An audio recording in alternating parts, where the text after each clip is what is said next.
uncovering dark secrets, kids who need their fingernails trimmed, and accepting cookies from a woman with an open wound. The penultimate episode of From Season 4 is here, building up to what I think will be an utter disaster. And when I say disaster, I think the episode is going to be awesome, but our characters will find themselves in the worst possible situation they've ever been in. From Henry potentially murdering his own son, Sophia being revealed as the man in yellow, and the plan to save the town completely blowing up in their faces. This is the calm before the storm, and I'm here to break it all down. If you haven't yet, please like, comment, and subscribe. I make these videos all by myself, and every little bit helps. Tabitha has arrived at the sheriff's office, fresh from her encounter with the man in yellow, the same man who brutally murdered her husband at the end of Season 3.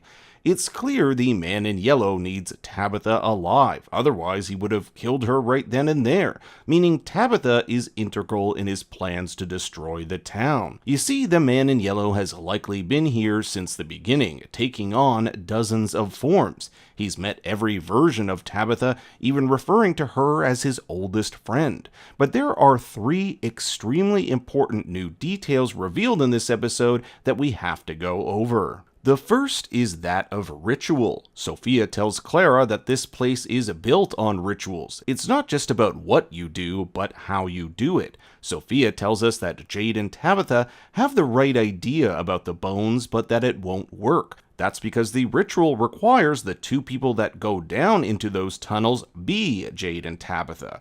Originally, Tabitha was not meant to go, and this last-minute change is one of a few moments Sophia seems genuinely concerned. You should have told me sooner. The talisman hints that this ritual involves 2 people. Here we can see 2 stick figures surrounded by 8 symbols, most likely representing the sacrificed children. But look on the right, and what do you notice? There are only 7 sacrificed children. This could mean one of the children managed to survive, which might explain why every cycle there's always one survivor, and that survivor is a child. Originally, I thought these symbols were trees, as in the Season 1 cave drawings, the monsters have scribbled several of these to create what looks to be a forest. We know that the children have a deep connection to trees, as it is said before they died, they poured all their remaining hope into the roots. These roots became the symbol Jade and Christopher obsessed over and would grow into the faraway trees. This is part of the reason why the boy in white is so fiercely protective of these trees.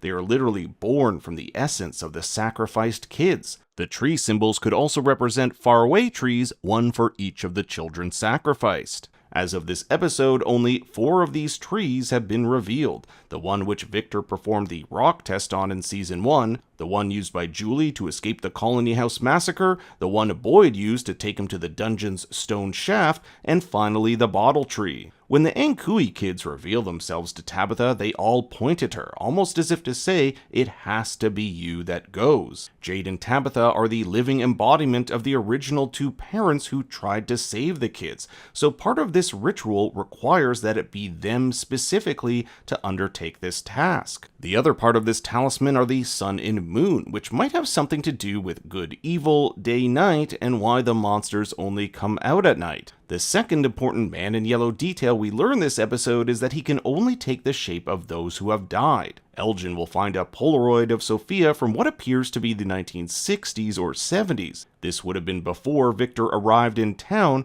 or was too young to remember. It's quite possible that this is the original Sophia before she was killed. This also means that the man in yellow could be someone who died going as far back as the 1500s. We don't know this entity's original form. It also calls into question who Ethan saw at the end of episode 2. Was it really his dad, or was it the man in yellow posing as him? After all, his dad told him to go to the Lake of Tears, but that ended up backfiring massively and bringing a whole new nightmare to town. I tend to believe Ethan that it was his dad. First of all, we don't even know if this was the Lake of Tears here. Second, Sophia was supposed to be with Sarah at that time.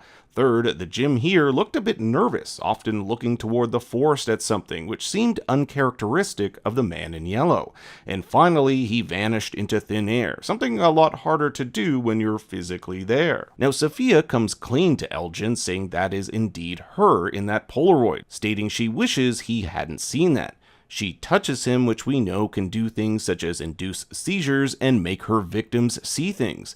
The implication here is that Elgin will be killed and that Sophia might take his form. I do think the jig is up for Sophia, as the town will start asking questions when that ladder fails due to this huge cut she's made in the rope. They'll find out it was her, so she'll need a new disguise pretty soon. Elgin has always been a little different than the other townsfolk. He's had these precognitive dreams which serve as warnings, and in Season 2 he had already dreamt about the town, its danger, and the boy in white before the Grand Rapids bus even set foot in town. That's not to mention his connection to the kimono woman, so if Elgin is going to survive this attack, maybe it will have something to do with his abilities. Finally, we have this insane new ability where the man in yellow can show a townsperson something from the past. This is done through the character of Clara, who's kind of been this background colony house resident since Season 1. The fact she's been here since Season 1 is an important clue, because Sophia says to her, "When you first came here, we made a bargain." That means the man in yellow was in town sometime before the very first episode of From, just in a different form.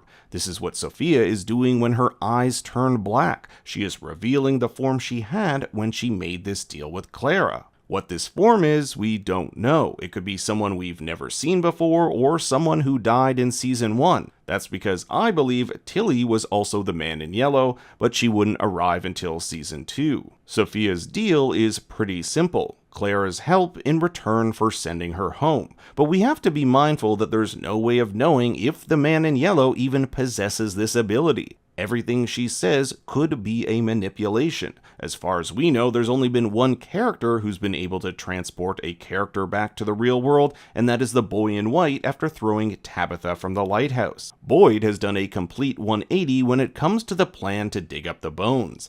Get those fucking bones. Last episode, he saw visions of his dead wife and was visited by the ghost of Father Kotri, who basically told him to man up and do something. Now we have the added pressure of Tabitha telling him the man in yellow is real and he's going to pick them off one by one. So tomorrow morning they're going to dig up those bones, even if it means risking their lives to do so. Poor Fatima's had literally one of the worst times on this show. After giving birth to a monster, she's now contracted these weird spider veins. She's also losing her hair, which might tie into the two theories on what exactly she's turning into. Last episode, Christy noted that her heart rate and blood pressure were so abnormal that Fatima should be dead. It seems like her connection to Smiley has triggered this within her, as it started to appear shortly after taking over Smiley to save Kenny. But what exactly is she turning into? One theory suggests a golem, similar to the one she made in the attic, as she did mention several times the story of the Golem of Prague, an entity that protected the townspeople from evil. Golems are made of stone and thus would have no heart rate or blood pressure, so maybe she's slowly turning into that. The other theory is that she's turning into one of the monsters. We still don't know exactly how these monsters were created. Were they all birthed in similar ways to Smiley? What we do know is that Sophia has plans for Fatima. Part of Sophia's deal with Clara is this blood pact in which he cuts both their hands and smooshes them together. Claire will later drop this blood into a thermos and give it to Fatima to drink. Blood transference isn't anything new in From. In Season 2, Martin transferred his blood to Boyd, stating, "My blood is your blood." These would manifest as the worms under Boyd's skin and would eventually be used to kill Smiley. If Sophia's blood acts the same way, it would suggest she's trying to kill Fatima. That is, of course, if Fatima is turning into a monster. But then, why would Sophia want to kill a monster? Aren't they on her side? There's still a lot of unknown here, like could this blood be different than Martin's? Could Fatima be turning into a good monster, if it's even a monster at all? Whatever it is, it's clear Sophia knows what's happening to Fatima. Another theory I've heard is that Fatima is turning into the kimono monster. We know the kimono monster is a little different than the regular monsters. It's more of a ghost and can appear during the day. If this theory is true, it would mean the kimono lady facilitated her own kidnapping by manipulating Elgin, because the person she helped kidnap would eventually become her. I know it's a bit confusing. Later in the episode, we'll see Fatima in extreme pain, most likely caused by this drink. Remember, Marielle is right next door, and Christy took out some epinephrine, so she might have to use this to jumpstart Fatima. I also found it interesting that the puzzle Fatima's putting together is called Crows in Light. Crows appear when new townsfolk arrive. They haunted the funeral of Jim and Pastor Dunn, and even tried to attack Fatima in Season 3. Speaking of birds, you may have even seen this one behind Clara in Sophia's room, which looks like the same art style as the one found last episode at Henry's hospital. This episode continues with more clues that it's Sophia manipulating Henry's visions, such as the room being yellow and these butterflies on the wall. Butterflies symbolize transformation, and we know that Sophia is a shapeshifter. Donna is the one character this episode who's like, whoa, okay, let's say we get these bones, what then? Will they all just magically be able to go home? There's part of me that wanted the town to take more time to put this plan together, but I get what the writers are doing here by having the looming threat of the man in yellow justify their need to get this done quick. Henry's storyline is taking a very dark turn. Last episode, he was told by Dr. Boyd, yes, she's named after Sheriff Boyd, that in order to get back to the real world, he'll have to eliminate the thing anchoring him to Fromtown. Patty arrives, and there's nothing I'd love more than some cookies baked by someone with an open wound. This scene actually starts with Henry wondering why a carousel horse is in the middle of Colony House. It doesn't make sense, much like everything else in this town. I think it gets to Henry's psyche. If he starts to believe this world is fake, it'll give him the courage to do what he must do. Even last episode he said, what makes more sense? That I took some bad acid that put me in a coma, or that I'm actually in a town where monsters come out at night? In his vision of the quote-unquote real world, Victor tells him that Fromtown Victor isn't real. That is the anchor that is keeping him there, and in order for Henry to get out, he must kill him. I also think it's fun that the TV screen is just a forest. Later in the episode, Victor will be arrested after stating he will stop them from tearing down the bottle tree. In Season 3, Victor tried to chop it down until he was stopped by the boy in white.